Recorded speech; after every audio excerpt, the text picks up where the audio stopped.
नमस्कार, आप देख रहे हैं हल्ला बोल। आपके साथ मैं हूं अंजना ओम कश्यप। अनावरण पर सियासी रण। प्रधानमंत्री मोदी ने नए संसद भवन की छत पर विशालकाय अशोक स्तंभ का अनावरण किया तो विपक्ष को यह पसंद नहीं आया।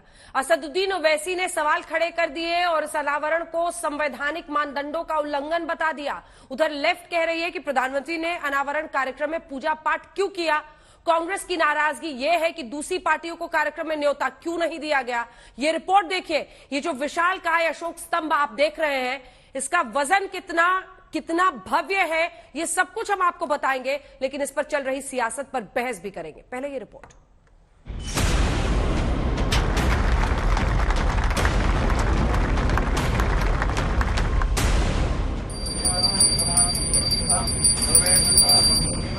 बीस फीट ऊंचा और 9,500 किलो वजन, पूरा का पूरा कांसे से बना विशालकाय। जी हां, वाकई विशालकाय अशोक स्तंभ हमारी नई संसद की पहचान है।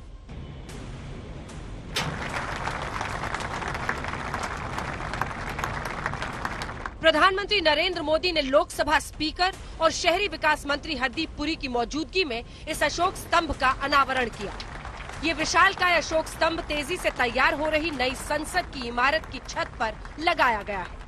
आप देख सकते हैं बिल्कुल नए संसद भवन के बीचों बीच जो है छत पर ये राष्ट्रीय प्रतीक जो है वो लगाया गया है और प्रधानमंत्री नरेंद्र मोदी जो है लगभग 45 मिनट नए संसद भवन के परिसर में थे, जहां पर उन्होंने जो नए संसद भवन का निर्माण कार्य चल रहा है उसका मुआयना भी किया।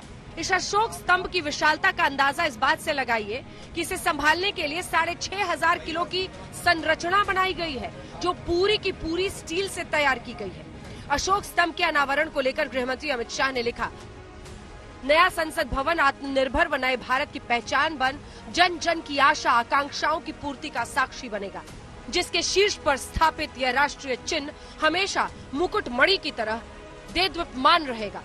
नए संसद भवन पर विशालकाय अशोक स्तंभ को एक तरफ सरकार और बीजेपी लोगों की उम्मीदों के पूरा होने का साक्षी बता रही है, तो दूसरी ओर विपक्ष सवाल खड़े कर रहा है। असदुद्दीन ओवैसी ने इसे संवैधानिक मानदंडों का उल्लंघन बता दिया।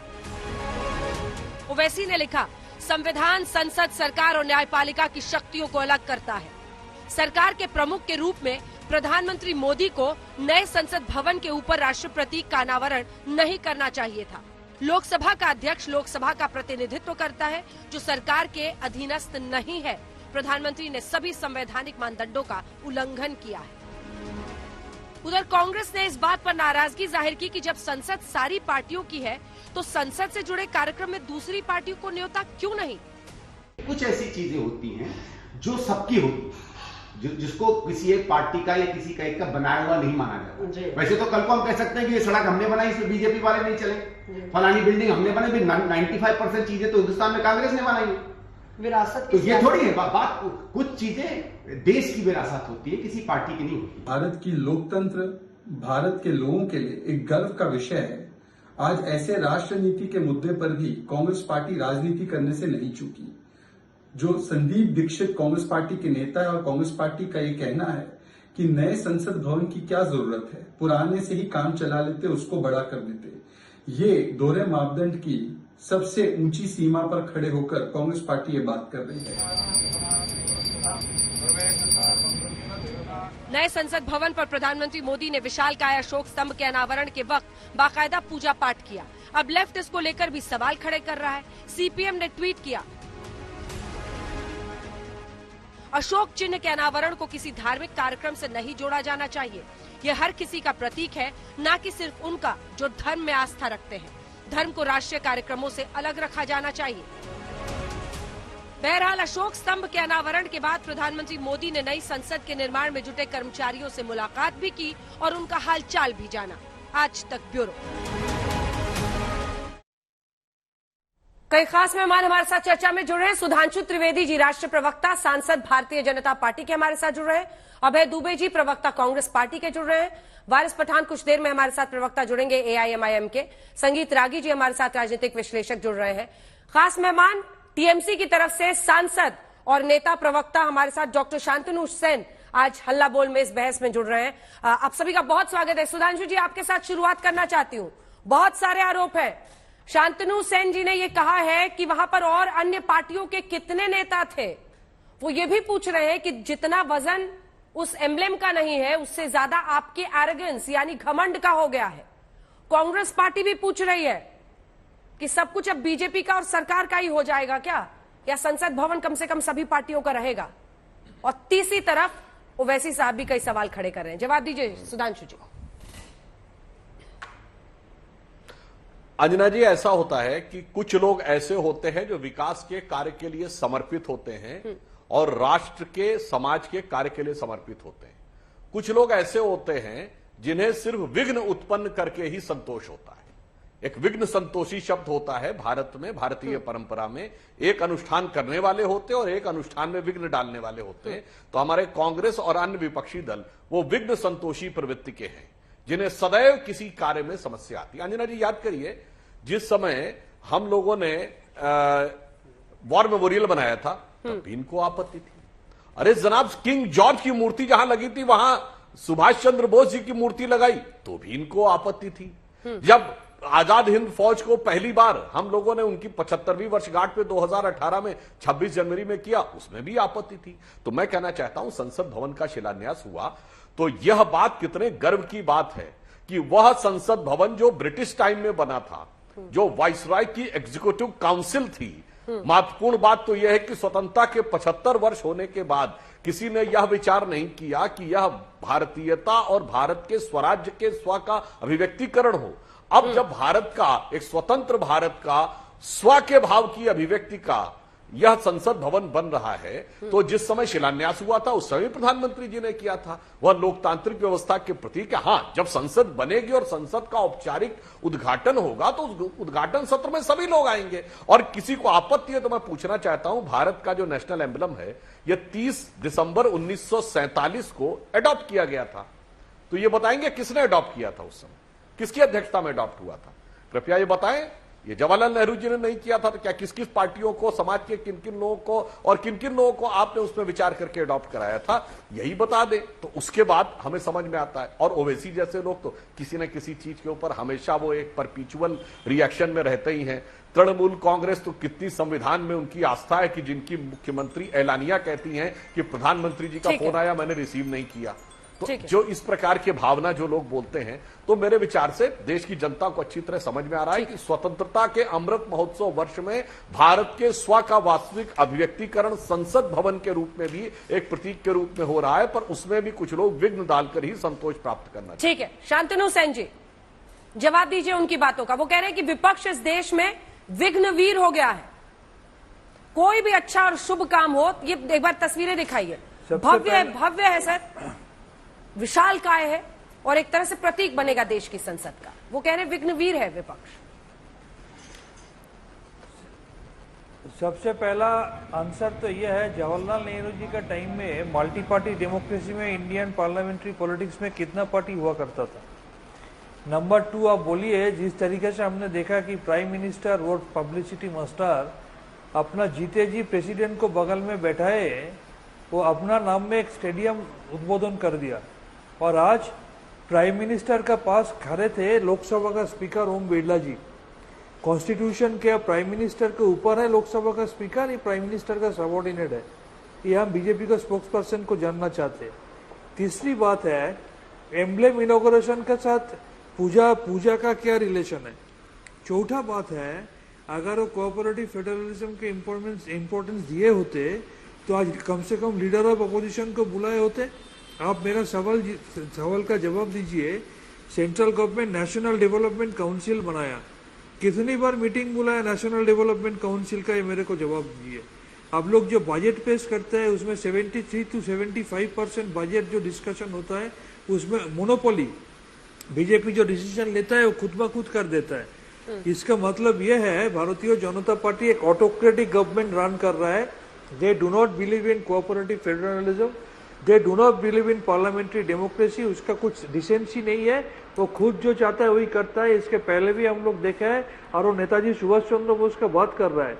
नेताजी सुभाष चंद्र बोस का जब जन्मदिन में पिछले साल प्रधानमंत्री जब विक्टोरिया मेमोरियल में बैठे हुए थे उसका मौजूदगी में बीजेपी कैडर लोग ममता बनर्जी को टोन कर रहे थे। प्रधानमंत्री was releasing.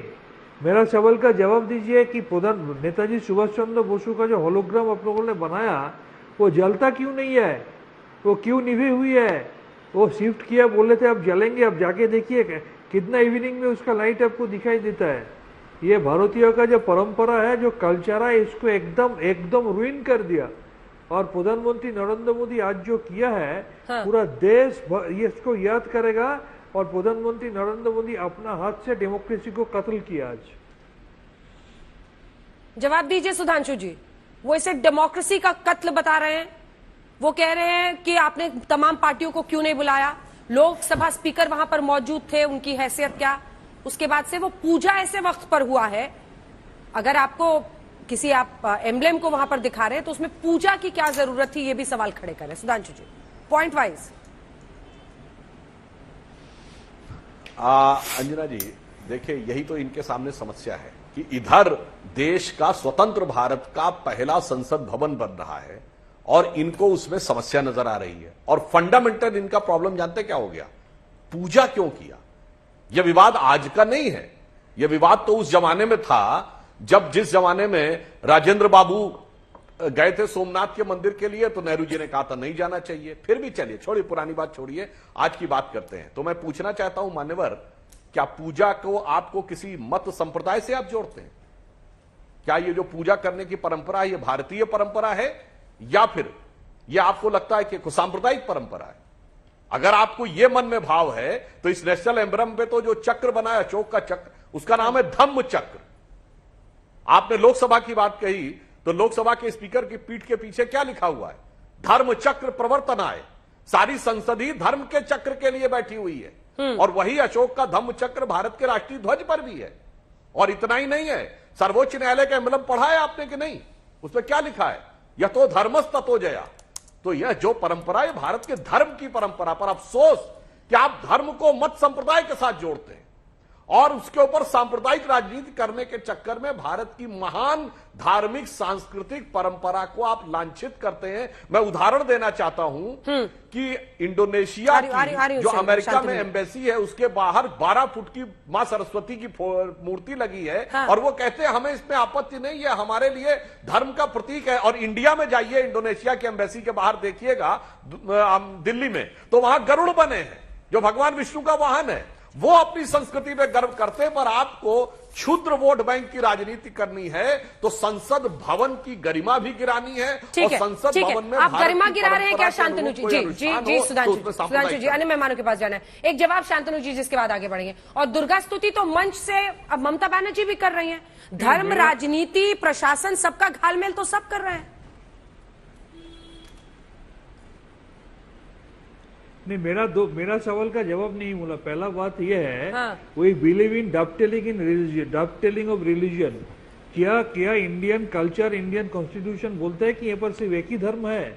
Number 1। Number 2, Indian constitution क्या बोलता है कि आप प्रेसिडेंट को बैठा के प्राइम मिनिस्टर प्रेसिडेंट का नाम के स्टेडियम इनॉग्रेट करेगा? इंडियन कॉन्स्टिट्यूशन क्या यह बोलता है कि लोकसभा स्पीकर वो बैठे रहेगा और प्राइम मिनिस्टर अनवेल करेंगे एक एम्ब्लेम को? ये दोनों का जवाब, ये दोनों का जवाब दीजिए सुधांशु जी, जल्दी से। है तो जवाब दीजिए। क्या प्राइम मिनिस्टर लोकसभा का स्पीकर को इंसल्ट क्यों किया? हाँ। चलिए एक लाइन बताता हूं शांतनु जी। पूरे हिंदुस्तान में विश्वविद्यालयों का कुलाधिपति राज्यपाल है और मुख्यमंत्री महोदया ने विधानसभा में प्रस्ताव पारित कर दिया। अब वो तो खैर यूजीसी को निर्णय लेना होगा कि सारे विश्वविद्यालयों की कुलाधिपति। गजब का संविधान के प्रति, संवैधानिक पदों के प्रति आपकी आस्था है। पूरे भारत में गलत बोल रहा है। एक और जगह चलेगी और आप अपना करेंगे। कितना संवैधानिक पदों के प्रति सम्मान है। आप बोले तो मैंने disturbance. You are giving false information. आप झूठ बोल रहा है। मैंने डिस्टर्बेंस। आप कम से कम कैमरा में झूठ मत बोलिए। आप कैमरा में आके झूठ मत बोलिए। तमिलनाडु में बहुत बताइए क्या सत्य है? केरला में बोलिए सत्य क्या है? राजस्थान में रिजोल्यूशन ले लिया। अरे ये बताइए ना, तो आपकी राज्यपाल के प्रति आस्था नहीं है ना? गलत आपकी संविधान में आस्था नहीं है। राज्यपाल का आपने क्या मतलब रखा? जो प्रधानमंत्री और राष्ट्रपति का रिलेशन है उससे ज्यादा बड़ी स्थिति राज्यपाल की है, क्योंकि राज्यपाल सरकार बर्खास्त कर सकता, राष्ट्रपति कभी केंद्र सरकार बर्खास्त नहीं कर सकता। आपने राज्यपाल के पद के साथ क्या किया बोलिए? जब से सत्ता में बोलिए ना, राज्यपाल के पद का सम्मान किया। जब से सत्ता में आया, आप लोग टिप्पणी करती है ममता बनर्जी? कोई ऑटोनोमस बॉडी को छोड़ा क्या? कोई ऑटोनोमस बॉडी छोड़ा? बीजेपी कोई ऑटोनोमस बॉडी छोड़ा? की राजनीति ठीक है, शांतनु जी, अब उनका जवाब संविधान पे जवाब दीजिए, राजनीति पे तो मैं राजनीति पे जवाब देता हूं। ऐसे मत बोलिए। शांतनु जी प्लीज, अब सुधांशु जी 2 लाइन में बात पूरी कीजिए। नहीं, वो आप कह रहे हैं कि वो राज्यपाल का सम्मान नहीं करती, मैं कह रहा हूं, तो क्या यदि इनका अब आपके लिए मुद्दा आदर्श टीएमसी हो गई है, जिसको देखकर आप सब कुछ कर रहे हैं? ये कौन सी दलील हुई सुधांशु जी? ना ना ना, मैंने ये नहीं कहा। अरे भाई, जिसने संवैधानिक उपकरण का प्रयोग करके, विधानसभा का प्रयोग करके राज्यपाल के अधिकारों का अधिग्रहण करने का प्रयास किया, वो आकर संवैधानिक व्यवस्था का प्रवचन दे, तो मेरे विचार से ये बहुत दुखद, ठीक है शांतनु जी, सिर्फ 2 लाइन सर, मुझे दुबे जी और सबके पास जाना है sir, please only 2 line sir, only 2 line rebuttal. हम 2 लाइन में बोलेंगे। नरेंद्र मोदी जी जब गुजरात का चीफ मिनिस्टर थे, वो गुजरात का राज्यपाल के बारे में क्या रिजोल्यूशन लाए थे, उनको याद दिलवाइए। और यूनिवर्सिटी का चांसलर तमिलनाडु, केरला, बंगाल का पहले कर चुका है, राजस्थान रेजोल्यूशन ले लिया है। आपको सही तरीके से इंफॉर्मेशन लेके डिबेट में बैठना चाहिए। और प्राइम मिनिस्टर अगर विश्व भारती का चांसलर बन सकता है, तो चीफ मिनिस्टर क्यों दूसरा यूनिवर्सिटी का चांसलर नहीं बन सकता है? आप पढ़ के आइए, डिबेट में फिर बात कीजिए। ठीक है, एक बार जल्दी से आप अभय दुबे जी को दिखाइए सुधांशु जी के साथ। दुबे जी जवाब दीजिए। वो कह रहे हैं कि विघ्न वीर बन गया है विपक्ष, इतने भव्य स्तंभ का आज वहां पर अनावरण किया है प्रधानमंत्री ने, तो इस पर रण क्यों? दुबे जी। अंजना जी, न सिर्फ भव्य है, गौरवशाली और वैभवशाली भी है भारत का यह प्रतीक चिन्ह। आखिर ये आया कहां से?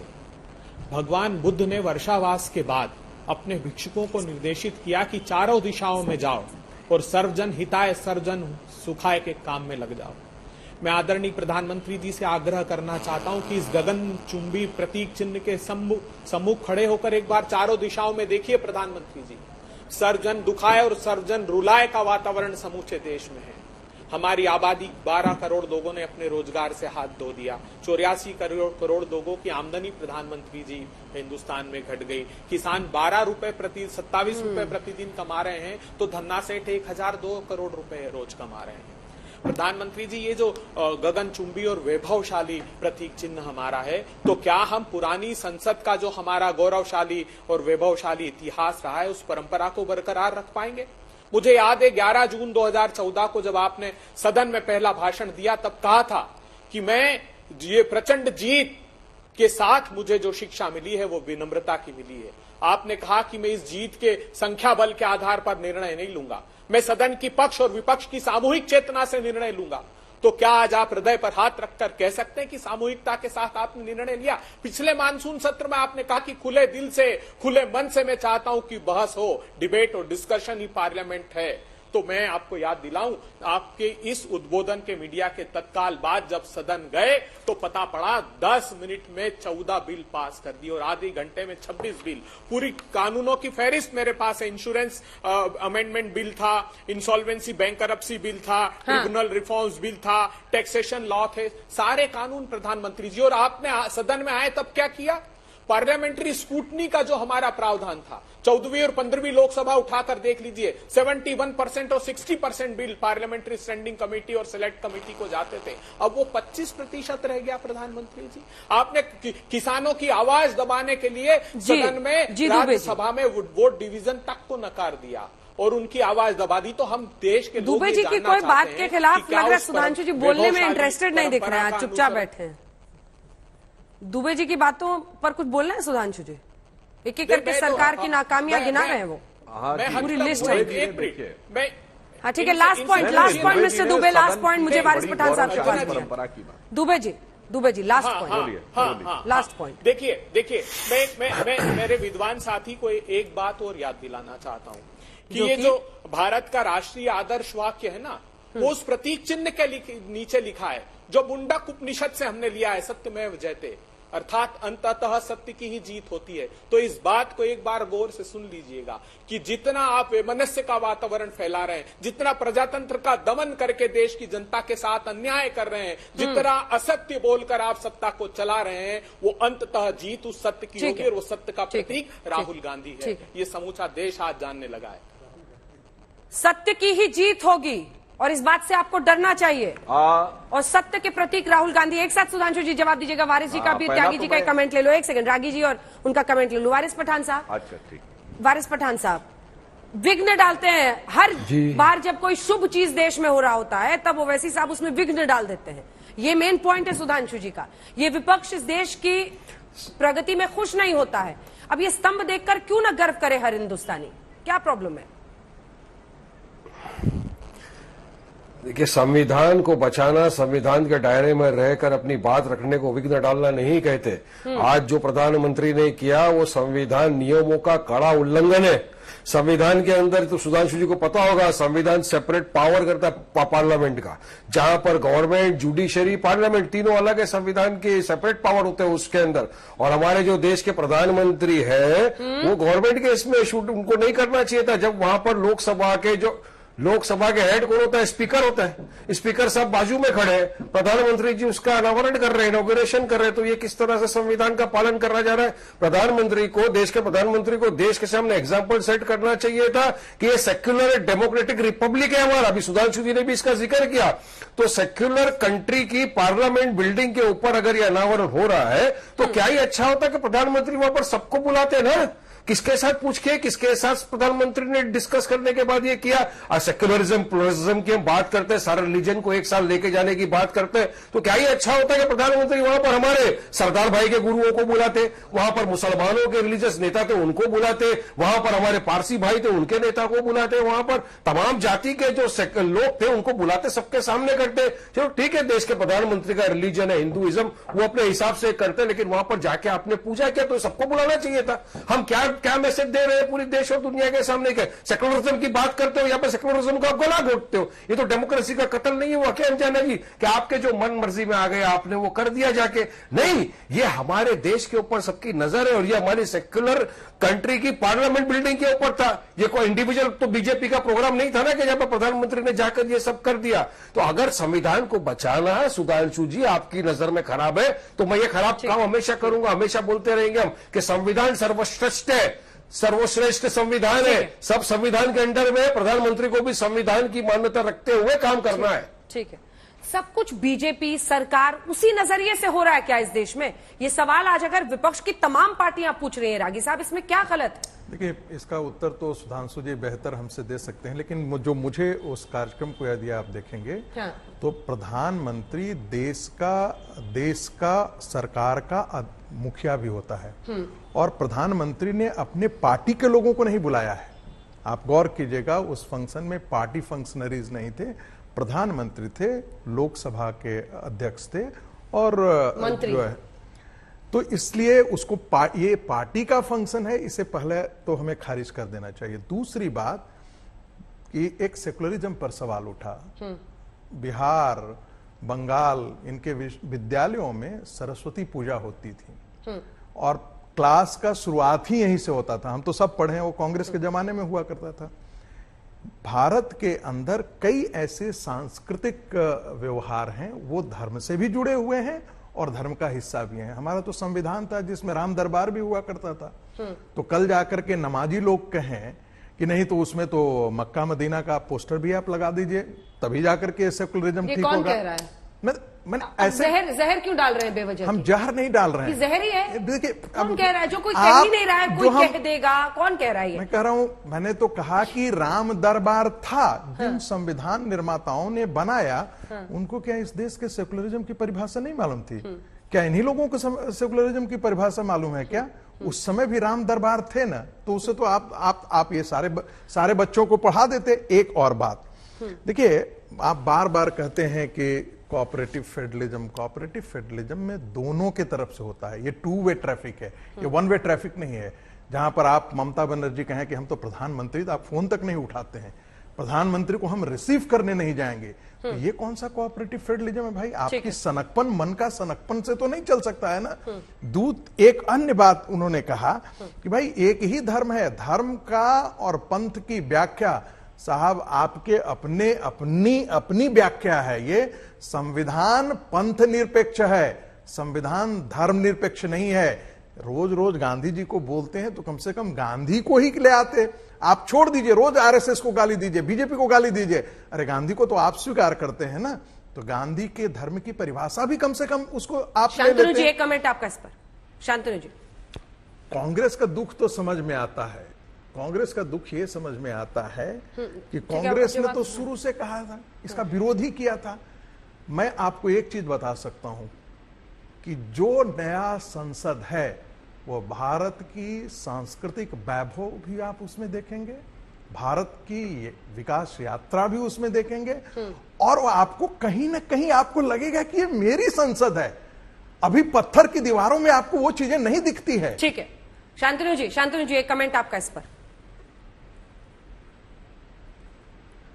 सबसे पहले ये विस्ता प्रोजेक्ट जब बन रहा था, हम लोगों ने उस टाइम बोला था कि कोविड में आदमी मर रहा है, यूपी में गौनो चीता जल रहा है, डेड बॉडीज नदी में फ्लोट कर रहा है, कम से कम कोविड को ट्रीटमेंट करो सबसे पहले, उसके बाद ये सोचेंगे। ये लोग किसी को ध्यान नहीं दिया, खुद डिसीजन ले लिया, क्योंकि नेशनल डेवलपमेंट काउंसिल का मीटिंग ही नहीं होता है। दूसरी बात ये बोल रहा है आज वो पार्टी का प्रोग्राम नहीं था, तो हरदीप सिंह पुरी उसका बाएं बाजू में खड़ा था, वो कौन सा पार्टी का है भला? डायना तरफ उसका पार्लियामेंट्री अफेयर्स मिनिस्ट्री खड़ा थे, वो कौन सा पार्टी का है? लोकसभा का स्पीकर, अगर आपको स्पीकर का हैसियत से उनको बुलाया होता तो लोकसभा का स्पीकर से उद्घाटन करवाया होता। वो आपने उद्घाटन करवाया, लोकसभा का स्पीकर को संसद है, संसद में सिर्फ इसका मतलब वो पार्टी का प्रोग्राम में आया और पॉलिटिकली संसद है, संसद में सिर्फ लोकसभा नहीं होता। जब अगर आपको सब धर्म को सम्मान देना तो बीच में मत बोलिए, हम आपको बीच में मत टोका नहीं है। आप लोग पार्लियामेंट में भी हम लोगों को बोलने नहीं देंगे, डिबेट में भी बोलने नहीं देंगे, ऐसा कैसे होगा? अरे गणतंत्र का थोड़ा सा ख्याल कीजिए। Parliament is for the opposition, यहाँ पर तो कम से कम अपोजिशन को बोलने का मौका दीजिए, बीच में मत टोकिए। वहां पर पूजा का क्या जरूरत था? इंडियन कॉन्स्टिट्यूशन में, इंडियन कल्चर में क्या एक ही धर्म है? आपसे बड़ा हिंदू हम है, हम काली माता का बड़ा पूजा करता है। बंगाल में दुर्गा पूजा जो होता है वो इंटरनेशनली फेमस करके दिखाई ममता बनर्जी। और कोऑपरेटिव फेडरलिज्म का बात अगर बोल रहा है, जेस्चर का बात बोल रहा है, तो ममता दीदी को उससे आगे सीखना पड़ेगा। आप लोग तो यहाँ पर आके जगदीप धनखड़ को खड़ा कर दिया, ठीक है, पूरा कर लेने दीजिए। वजीफा जारी करते हैं, ठीक है, के लिए जारी कर देते ना। अरे भाई पश्चिम बंगाल के अंदर पुजारी भी हैं सर, ठीक है, उनको उनका भी मासिक कुछ तय कर देते हैं। ठीक है, इस पर एक जवाब दे दीजिए शांतनु जी। एक सेकंड में पूछ रही हूँ उनसे, इमामों के लिए वजीफा तो फिर पंडितों के लिए क्यों नहीं? उस समय यही सेक्युलरिज्म कहाँ चला जाता है? शांतनु जी जवाब दे रहे हो, हाँ बोलिए सर। पंडित को लिए क्यों नहीं किया? पंडित को भी लिए कर रहे हैं। अरे कश्मीरी पंडित का क्या हाल है, इनको बोलिए देखने के लिए। कश्मीरी पंडित को ना रहने दे रहा है ना जीने दे रहा है, और ये लोग बड़ा बड़ा बात करता है। प्रॉब्लम क्या है? नरेंद्र मोदी जी को एक्टिंग इतना पसंद है ना, वो चुनाव का पहले गुहा में चला जाता है। इसलिए अभी क्या है मालूम, पारा में जो बच्चा छोटा छोटा लोग खेलते हैं ना, उस दिन कोई पूछ रहा था पीएम का मतलब क्या है, पीएम का मतलब क्या है, तो कोई एक बोल रहा था पीएम का मतलब है प्राइम मिनिस्टर, तो छोटा छोटा बच्चा बोला नहीं वो पहले था, अभी पीएम का मतलब हो गया पब्लिसिटी मास्टर। ये हम नहीं बोल रहा है, पढ़ा का छोटा छोटा बच्चा लोग बोल रहा है। वो कभी बैठ जाएंगे गुआ में जाके ध्यान करने के लिए, कभी योगा दिवस में एक्टिंग करने लगेंगे। ठीक है सर, लेकिन शांतनु दा, प्रधानमंत्री का पद है, उसकी गरिमा हम सबको बनाकर रखनी चाहिए, क्योंकि कुर्सी पर कोई भी बैठा हो, आने जाने वाला व्यक्ति है, लेकिन पद की गरिमा है, क्योंकि ये खेला हॉबी का ही एक्सटेंशन है क्या इस तरह की भाषा का प्रयोग करना? पीएम के लिए मत कीजिए सर, प्राइम मिनिस्टर तो देश का। हम लोग ये नहीं चाहते हैं विदेश में अभी नरेंद्र मोदी का पुतली जलाया जा रहा है, हमको अच्छा नहीं लग रहा है। सुधांशु जी जवाब के लिए विदेश में नरेंद्र मोदी का फोटो में काली लगा दिया जा रहा है, ये हमको अच्छा नहीं लग रहा है, हमको भी दुख हो रहा है। सुधांशु जी, मंच पर आज इस उद्घाटन में एक स्पष्ट सवाल है, विपक्ष का कोई भी नेता क्यों नहीं है? क्या सोच है इसके पीछे? हाँ, मैं इसका बिल्कुल जवाब दे रहा हूं। देखिए, पहली बात तो मैं इनसे कहना चाहता हूं, अभी अपने फैक्ट चेक कर ले मान्यवर। संसद का प्रोजेक्ट बहुत पहले, कोविड से पहले स्टार्ट हो गया था, कार्रवाई भी शुरू हो गई थी। आप आके यहां पे इतना असत्य बोल रहे हैं, झूठ बोल रहे हैं कि कोविड के दौरान इन्होंने इसकी कंस्ट्रक्शन शुरू कर दिया। सब कुछ पहले हो चुका था, यह फैक्ट आपको पता होना चाहिए। दूसरा, आपने कहा कि आप बहुत बड़े हिंदू हैं, काली माता का बहुत बड़े वो करते हैं। हमने भी देखा कि चुनावी मंच से ममता बनर्जी जी ने चंडी पाठ किया, जयंती मंगला काली भद्र काली कपालिनी बोला, और जब काली माता के बारे में अपमानजनक और इतने घटिया बातें कही गई तो उसके बाद सिर्फ ये कह के पल्ला झाड़ दिया कि ये तो निजी बयान है। तो ये दिख गया कि चुनाव के लिए आप कितने बड़े हिंदू हैं और वास्तविकता में कितने बड़े हिंदू हैं। यह बिल्कुल साफ हो गया। इमीडिएटली रिएक्शन तो किया ना नुपुर शर्मा जैसा, आपको मान्यवर दिखाई नहीं पड़ रहा है। अरे भाई, इमीडिएटली नहीं, आप अपने टर्न पर रिएक्शन दीजिए। मैंने शांतनु जी आपके बीच में नहीं बोला, प्लीज। आपने अपने टर्न, सुधांशु आपने अपने टर्न पे, शांतनु दा, मैंने नहीं बोला था आपके बीच में। अब मैं फैक्ट बोलता हूं भाई, ये निर्माण कार्य था, कोई विधायी कार्य नहीं था कि आपने कहा कि इसमें सब लोगों को होना चाहिए। यहां पर कौन किस कैपेसिटी में था? प्रधानमंत्री जी थे जिन्होंने इस प्रोजेक्ट को शुरू किया हुआ है। दोनों सदनों के प्रमुख थे, यानी लोकसभा के स्पीकर और आपको इस समय राज्यसभा के डिप्टी स्पीकर हरवंश जी नजर नहीं आ रहे हैं, हमारी पार्टी के हैं का। और इसके अलावा चूंकि ये नगर विकास और विभाग इसका निर्माण कर रहा है, तो नगर विकास मंत्री वहां पे थे। तो एक निर्माण कार्य है, ये कोई विधायी कार्य नहीं है। और दूसरा सवाल उनका है जी, सुधांशु जी, दूसरा सवाल उनका है कि क्या भारत में सिर्फ हिंदू धर्म है? नहीं, आप पूरी बात करें, पूजा क्यों होगी सिर्फ? ठीक है, उसी अब अगले इसी बिंदु पे तो मेरा सवाल है कि मुसलमानों को, क्रिश्चियन को क्यों नहीं बुलाया? अच्छा रुकिए। हाँ, मैं अरे वारिस पठान आपको भी जवाब दे रहा हूं, अरे दोनों को जवाब दे रहा हूं। और मैं पहला एक प्रश्न बता रहा हूं, इसका उत्तर मैं अपेक्षा करूंगा तृणमूल कांग्रेस और दुबे जी दोनों देंगे, और दूसरे वाले का वारिस पठान देंगे। ये बताइए, अगर आप कहते हैं कि भारत के अंदर यह प्रतीक आपको सांप्रदायिक नजर आते हैं, तो महात्मा गांधी की समाधि पे लिखा हुआ हे राम सांप्रदायिक है कि राष्ट्रीय है? और तृणमूल कांग्रेस से पूछना चाहता हूं, अगर वो राष्ट्रीय है, भारत की भावना का प्रतीक है, तो जय श्री राम कहने वाले अपराधी कैसे हो जाते हैं? और राम यदि सांप्रदायिक नहीं है, वह राष्ट्र के प्रतीक है, तो कांग्रेस से पूछना चाहता हूं वह काल्पनिक कैसे हो जाते हैं? ये दोनों का जवाब दे दे महात्मा गांधी। और अब मैं नेशनल एम्बलम का जवाब पूछ रहा हूं, पूरी बात कर लूं। देखिए मान्यवर, इसमें लिखा हुआ है सत्यमेव जयते। सत्यमेव जयते मुंडकोपनिषद से लिया गया है। मुंडकोपनिषद जो है, उपनिषद क्या सिर्फ धर्म के प्रतीक हैं? उपनिषदों का अध्ययन करके उनका फारसी में अनुवाद कराया था दारा शिको ने, जो मुगल शहजादा था, उसने भी पढ़ा उसको और उसका नाम रखा सिर्रे अकबर वर्ड्स ऑफ गॉड। और आर्थर शोपेनहावर जो बहुत बड़ा यूरोपियन था, उसने कहा Upanishadic philosophy the height of human intellect, यानी इसमें हिंदू धर्म से परे जाकर भी इसको product of highest human wisdom का। अब मैं वारिस पठान से पूछना चाहता हूं, भाई आप बताओ, आप मुंडकोपनिषद में बिलीव करते हो कि नहीं? बोलो हां या ना, समझ में आएगा कितने बड़े सेकुलर हो। तीनों इस पर अरे भाई, हमारा देश सेक्युलर कंट्री है कि नहीं? सेक्युलर डेमोक्रेटिक कंट्री है या नहीं? सेक्युलर कंट्री की तो बोलिए ना, सत्यमेव जयते मुंडकोपनिषद का विश्वास है कि नहीं? सेक्युलरिज्म के हिसाब से क्या आपको मुसलमान नहीं दिखे? ठीक है, एक बार शांतनु जी भी जवाब दे लें, बारी बारी से सबको दिखाइए। ठीक है, बारी बारी से मैं आ रही हूँ वारिस पठान साहब, इसके बाद फौरन आ रही हूँ शांतनु जी से, चूंकि एक रिमार्क लेना है। उन्होंने कहा कि महात्मा गांधी की भी समाधि पर हे राम लिखा है, तो क्या वो सांप्रदायिक हो गया? जय श्री राम के नारे लगे थे तो सड़क पर ममता बनर्जी ने आपा खो दिया था, ये सवाल भी उन पर उठा था। शांतनु जी एक एक करके तीनों से इसका जवाब हम दे रहे हैं कि इसका जवाब हम दे रहे हैं। हे राम कहने वाला महात्मा गांधी को जो असैसिनेट किया, वो नाथुराम गॉड्स का पूजा करता है। बीजेपी पूजा करता है किसका? नाथुराम गॉड्स का। कौन किसको मर्डर किया? महात्मा गांधी जी का। जो नाथुराम गॉडसे की पूजा करते हैं। सुधांशु जी जवाब दीजिए। हे राम को मरने वाला नाथुराम गॉडसे है। ठीक है, एक एक करके फेस ऑफ करा रहे हैं जल्दी से। सुधांशु जी, आपका शादी प्रोग्राम क्या बोला, बोलिए। मैं कहता हूं, मेरा लीडर हाँ, सुनिए महात्मा गांधी जी का, अब बोल लूं मैं, अपनी बात बोल लूं? ठीक है। महात्मा गांधी जी का पूरे देश में जो सम्मान और स्थान है, वो एक व्यक्ति के नाते नहीं है, एक विचार, प्रेरणा और वैचारिक अधिष्ठान के नाते। उस व्यक्ति यानी उस शरीर की हत्या की नाथुराम गोडसे ने, और जिस दिन आपने जय श्री राम को अपराधी कहा, उनके विचार और वैचारिक अधिष्ठान की आत्मा थे राम, उस दिन आपने आत्मा की हत्या की। आप बोले शादी मैंने तो ये रखा है सर कि नाथूराम गोडसे पर आप क्या बोलते हैं सुधांशु जी? और आत्मा की हत्या, आप बताइए, शरीर का हत्यारा बड़ा या आत्मा का हत्यारा बड़ा? बताइए।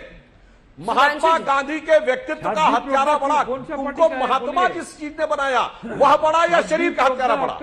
मैं नाथूराम गोडसे की आलोचना करने को तैयार हूं। आप कहिए, आप ये कहिए कि ममता बनर्जी को भी आप कहेंगे उनकी आलोचना करते हैं, और दुबे जी कहते हैं सोनिया गांधी की आलोचना करते हैं। इन दोनों ने ज्यादा बड़ा अपराध किया है, महात्मा गांधी के विचार और आत्मा की हत्या की। अब जवाब दीजिए। नाथूराम गोडसे पर क्या बोल रहे हैं आप सुधांशु जी? हाँ, मैं ये बोल रहा हूं नाथूराम गोडसे ने शरीर की हत्या की, और तृणमूल कांग्रेस ने महात्मा गांधी की आत्मा की हत्या की। महात्मा गांधी एक व्यक्ति नहीं थे, हाड़ मांस के टुकड़े नहीं थे, एक व्यक्ति के रूप में उनकी हत्या हुई, उनके विचार की हत्या की। बताइए, शरीर का हत्यारा बड़ा या आत्मा का हत्यारा बड़ा? मैं दोनों के लिए ईमानदारी से बात करिए। अभय दुबे जी, अब अभय दुबे जी के साथ सुधांशु को दिखा। अभय दुबे जी, ये सर्कस नहीं है, डिबेट है, जोकर का जैसा बात मत कीजिए।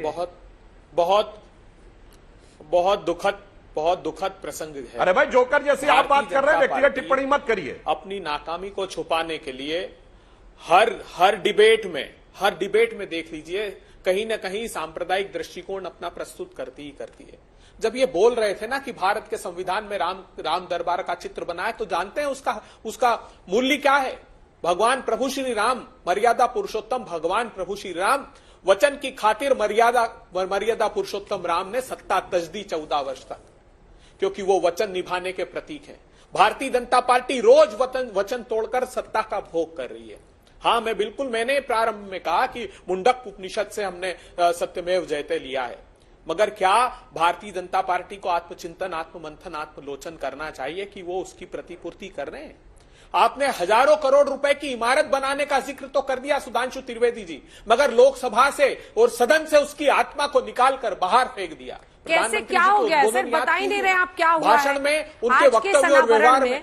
आज के सनावरण में कांग्रेस पार्टी को क्या गलत लग रहा है? क्योंकि जो संदीप दीक्षित ने कहा है कि अन्य पार्टियों को क्यों नहीं बुलाया, उससे मुझे लगता है आप किनारा कर रहे हैं। कांग्रेस को आज के सनावरण में प्रॉब्लम क्या है? नहीं, देखिए अंजना जी, देखिए, हम तो अपेक्षा भी नहीं करते, क्योंकि प्रधानमंत्री जी भाषण बहुत अच्छा देते हैं। मैंने आपको उदाहरण दिया ना, उन्होंने क्या कहा था कि मैं संख्या बल के आधार पर नहीं, सदन की पक्ष और विपक्ष की सामूहिक चेतना पर अपने कृतित्व को आकार दूंगा। तो प्रधानमंत्री जी, ये अवसर था, ये समय था, मगर ठीक है, फिर भी ये आपका विवेक है। मगर आज भी देश ये अपेक्षा करता है आपसे कि नई वैभवशाली इमारत बनाइए, मगर उस वैभव को बरकरार रखिए जो हमने आजादी के 70 साल बाद तक जिसको संवार कर रखा, और वर्ष दर वर्ष उसको हम ठीक करते गए। हाँ, पहले गलतियां हुई होगी, लेकिन हर वर्ष हमने उसको ठीक किया, और आज इतना पराभव आपने कर दिया इन संसदीय मान्यताओं का, मर्यादाओं का और इस प्रजातंत्र का, कि अब वो परिस्थितियां निर्मित नहीं होती। मैंने उदाहरण आपको दिए। तो हम अपेक्षा करते हैं कि आप संसद में प्रतिपक्ष को और देश की भावनाओं का आदर करते हुए उसमें काम सुधांशु जी जवाब। और हर बात में सांप्रदायिक उन्माद अच्छा नहीं लगता सुधांशु त्रिवेदी जी आपको? सुधांशु, हाँ, तो सांप्रदायिकता का विषय तो हम नहीं लाए थे, बैक करके देख लीजिएगा। धर्म का विषय आप लाए, वारिस पठान लाए, तृणमूल कांग्रेस लाई। ये बात जाके चेक कर लीजिएगा। नहीं तो कहा, यूट्यूब पे मैंने कभी नहीं कहा, कांग्रेस पार्टी ने कभी नहीं कहा की बात कर, धर्म के संदर्भित विषय पर हमने नहीं कहा। ठीक। सुधांशु जी, तो आप ये मानते हैं कि पूजा करना ठीक था? ये पहला अवसर नहीं है सुधांशु, पूजा करना ठीक था ना दुबे जी? ये पहला अवसर नहीं है, होती रही है। हाँ, तो बस ठीक है, अच्छी बात है, क्योंकि हमारे यहाँ कभी भी जिस समय इमारतें बनती थी, राजीव जी के समय तो बिल्कुल मैं दुबे जी की बात से सहमत हूं। अरे भाई, मैं वही तो कह रहा हूं भाई, तो इसलिए वारिस पठान को और तृणमूल कांग्रेस को समझाइए कि इसमें कुछ भी नया नहीं हो रहा है और कुछ भी सांप्रदायिक नहीं हो रहा है। सुधांशु जी, अब इसी पे आ रहा हूं। धर्मनिरपेक्षता की परिभाषा क्या है? अगर धर्मनिरपेक्षता जैसा कोई शब्द नहीं होता है, जवाब नहीं देंगे दुबे, संविधान में कहीं धर्मनिरपेक्षता नहीं लिखा है। हाँ, अरे भाई, क्या तरीका बीच में बहस करने का? ठीक है, सुधांशु जी का जवाब सुनिए सर। आपने पूरा बोला, किसी ने नहीं। आपने बोल लिया, मैं आपको उत्तर दे देता हूं। हाँ बिल्कुल, अभय जी, मैं आपको स्पष्ट कर दूं, संविधान में धर्मनिरपेक्षता नाम का कोई शब्द नहीं है। संविधान में पंथ निरपेक्षता शब्द है। पर अफसोस की बात यह है कि धर्मनिरपेक्षता कह के भारत के धर्म को लांछित, अपमानित और सांप्रदायिक करने का प्रयास किया गया है। अब मैं आ रहा हूं, आपने संसदीय गरिमा वर्ष 10 वर्ष आपने जबरदस्त संसदीय गरिमा बढ़ाई है। स्वतंत्रता के बाद पहली बार अपनी ही पार्टी की सरकार को बर्खास्त किया कांग्रेस ने इसी संसद का प्रयोग करके 1951 में। उसके बाद विपक्ष की किसी भी सरकार को 1977 तक कार्यकाल पूरा नहीं करने दिया, चाहे केरल में पहली कांग्रेस सरकार हो, गैर कांग्रेस सरकार रही हो, या जनसंघ की सरकारें रही हो, अकाली दल की सरकार रही हो, डीएमके की सरकार रही हो। 1977 तक कोई भी विपक्ष की चुनी हुई सरकार अपना कार्यकाल नहीं पूरा कर पाई। यह संसदीय गरिमा के महान प्रतिमान स्थापित किए। 1975 में सारे विपक्ष को जेल में डालकर संविधान की वह आत्मा जिसे डॉक्टर अंबेडकर ने कहा था संविधान की पूर्व पीठिका प्रस्तावना उद्देशिका यानी प्रिएम्बल ऑफ द कॉन्स्टिट्यूशन संविधान की आत्मा है, इसे कभी बदला नहीं जाएगा, उसे सारे संसद को जेल में डालकर बदला गया। यह महान प्रतिमान। और अभी लेटेस्ट हम देखें तो राज्यसभा के अंदर सीट के ऊपर चढ़कर तोड़फोड़ करते हुए, इस राज्यसभा के चेयरमैन के ऊपर फाइल फेंकते हुए, उनके ऊपर नोट किसने उछाला था सर हमला देश की संसद में? जितने महान नोट किसने उछाला था सर? आपने सुधांशु जी, आपके तो इतिहास ज्ञान का कोई सानी नहीं है। वो भी बहुत अच्छी नोट किसने उछाला था देश की संसद में सर? नहीं अंजना जी, आपने बड़ा अच्छा याद दिलाया, बड़ा अच्छा याद दिलाया। अंजना जी, इस देश में एक ही मौका ऐसा आया है जब सर्वोच्च न्यायालय में यह प्रमाणित हुआ कि नोट के दम पर सरकार बची। झारखंड मुक्ति मोर्चा ब्राइबरी केस 1994, कांग्रेस की सरकार रिश्वत के द्वारा बची है। संसद में ये हुआ और यह कोर्ट में प्रूव हुआ, मगर चूंकि वोट ऑन अकाउंट कभी संसदीय वो न्यायिक प्रक्रिया के अंदर वो नहीं हो सकता, इसलिए उस पर असर नहीं हुआ। नोट बिल्कुल इन्होंने नोट देकर फिर सरकार बदलने की बात, बचाने की बात नहीं, चूंकि अभय जी पर ये सीधा रिमार्क है, उनका एक छोटा सा जवाब किया था। अब इन्होंने जो अभय जी छोटा सा, लेकिन प्लीज मुझे वारिस पठान साहब और रागी साहब से कंक्लूडिंग रिमार्क लेना। हाँ। बिल्कुल छोटा सा सुधांशु त्रिवेदी जी, इतिहास से प्रतिशोध नहीं लिया जाता, सीखा जाता है। आपने इतिहास से क्या सीखा कि मध्य प्रदेश की सरकार को खरीद फरोख्त करके गिरा देना, महाराष्ट्र की सरकार को खरीद फरोख्त करके गिरा देना, गोवा में बहुमत नहीं होने के बावजूद खरीद फरोख्त करके सरकार बना देना, मणिपुर में सरकार का यह हश्र कर देना, बिहार तक में जहां आपको अवसर नहीं दिया था वहां पर भी आप सरकार को कांग्रेस पार्टी के और आरजेडी के गठबंधन की सरकार को तोड़कर अपनी सरकार। आखिरी में यही इसी पर जवाब लूंगी मैं, आखिर में इसी पर वारिस साहब टिप्पणी कर। ठीक है, आप बोलीजिए फिर। मुझे कई बार लगता है, कहा जाता है कि आप कर्मों का फल कहीं कहीं आपको मिलता है। जो ये सारा है ना, कांग्रेस ने जो बबूल बोया था ना, उसको मिल रहा है। कांग्रेस का किया हुआ है उसी का इनको मिल रहा है। दूसरी बात, कुकर्म जो लोकतंत्र के साथ जो कुकर्म कांग्रेस पार्टी ने किए हैं, जब वो प्रवचन करते हैं तो ऐसा लगता है कि कोई शैतान जो है वो वेद मंत्र पाठ करने के लिए आपको प्रवचन करने के लिए शब्दों से नहीं, हम अब सब नहीं उठ कर रहे हैं। मैंने बताया एक प्रत्यात्मक व्यंजनात्मक बात मैंने कही। दूसरी बात, गांधी और आरएसएस हिंदू मुस्लिम मुद्दे को छोड़ दीजिए तो स्वदेशी भाषा, स्वदेशी आहार, स्वदेशी विचार, स्वदेशी हिंदू प्रतीक, हिंदू धर्म, पश्चिमी सभ्यता का ये धर्मांतरण, सारे मुद्दे पर, यहां तक कि काउ स्लॉटर बैन पर गांधी और आरएसएस दोनों एक साथ हैं सर। और जिसका आप रोज कोस करके टेलीविजन पर पानी पी करके आप गाली देते हैं। हाँ, एक अंतिम बात जरूर कहना चाहता हूं, एक गलती हुई, कई बार होता है ना, बहुत अच्छे कर्म करते हैं ना तो उसको काजल लगा करके बचाया जाता है। काजल लगा करके कई बार बचाया जाता है। दो तरीके होते हैं, या तो आप बहुत विरोधियों का आप जवाब देते रहिए, या दूसरा है कि आप अपना रास्ता बनाते चलिए और विरोधी जितना बोलना है बोलते रहे। मुझे लगता है वर्तमान स्थिति में प्रधानमंत्री जी ने यही काम किया है। स्वदेशी का राग अलापने वाले, आप स्वदेशी का राग अलापने वाले पूरे चीन से आजाद भारत के इतिहास का सबसे अधिक इंपोर्ट आपने कर दिया। आपका सनबोर शुल्लई मेघालय का मंत्री वो कहता है कि मैं गाय काट कर खाऊंगा और भारतीय जनता पार्टी का जीत का जश्न मनाऊंगा, वो बरकरार रखते हो, यहाँ पर आकर आप भाषण जा रहे। सर वक्त की कमी है, मुझे टोकना ही पड़ेगा। वारिस साहब आपका पॉइंट जल्दी से। देखिए अंजना जी, मैं सुधांशु जी को बताना चाहूंगा। सुधांशु जी, देश के प्रधानमंत्री बोलते हैं मोदी जी सबका साथ, सबका विकास, सबका विश्वास की बात करते हैं। प्रधानमंत्री सिर्फ आपके तो प्रधानमंत्री नहीं ना, 130 भारतीय के प्रधानमंत्री है, मेरे भी प्रधानमंत्री है। तो जब हम सेक्युलर डेमोक्रेटिक रिपब्लिक के अंदर रहते हैं और जब हम सेक्युलर कंट्री की पार्लियामेंट बिल्डिंग के इनॉग्रेशन करने जा रहे हैं वहां पे ऊपर, तो क्या फर्ज नहीं बनता था प्रधानमंत्री का कि संविधान जो सेकुलरिज्म प्लुरलिज्म की बात करता है, सारे रिलीजन के लोगों को बुलाकर वहां पे पूजा पाठ करते नहीं करेंगे। बात नंबर 2, इससे हटके मैं बता रहा हूं कि आज देश के सामने सबसे इंपॉर्टेंट चीज क्या है? क्या सेंट्रल विस्टा का प्रोजेक्ट इंपॉर्टेंट है 1000 करोड़ रुपया खर्चा करके, या जो बेरोजगारी पूरे देश में हमारे बढ़ गई है उसको कम करना जरूरत? आज हमारा रुपया हिस्ट्री के अंदर सबसे नीचे आ गया है डॉलर के बनिस्बत, आप चेक करके देख लीजिए। बेरोजगारी हाईएस्ट हो चुकी है देश के अंदर, आप ये भी जाके चेक कर लीजिए कि क्या हालत हो गया। एलपीजी गैस सिलेंडर का भाव 1053 रुपया। इस स्तंभ की ऊंचाई तो बहुत है, लेकिन क्या वो बेरोजगारी और अर्थव्यवस्था की मुश्किलों के उस पाताल से देश को उबार पाएगा? एक लाइन में सुधांशु जी जवाब, एक लाइन में। अंजना जी, इस पूरी डिबेट में आपने देखा कि सांप्रदायिकता से संसदीय व्यवस्था तक, संसदीय व्यवस्था से राजनीति से लेकर अर्थव्यवस्था तक हमेशा मुद्दों से भागते रहे हमारे विपक्ष के सम्मानित प्रवक्ता। जैसे ही अनकंफर्टेबल फैक्ट आया तुरंत इन्होंने गोल पोस्ट चेंज करने की कोशिश किया, पर चिंता मत करिए, अर्थव्यवस्था का भी जवाब हम ही देंगे, संसदीय व्यवस्था का भी जवाब हम ही देंगे। एक ही लाइन में कह देता हूं, वो आज हर वक्त हमें इतने की इजाजत देता। आप सभी का बहुत धन्यवाद हमारे साथ चर्चा में जुड़ने के लिए। देखते रहिए आज तक HD, सबसे तेज, सबसे ज्यादा।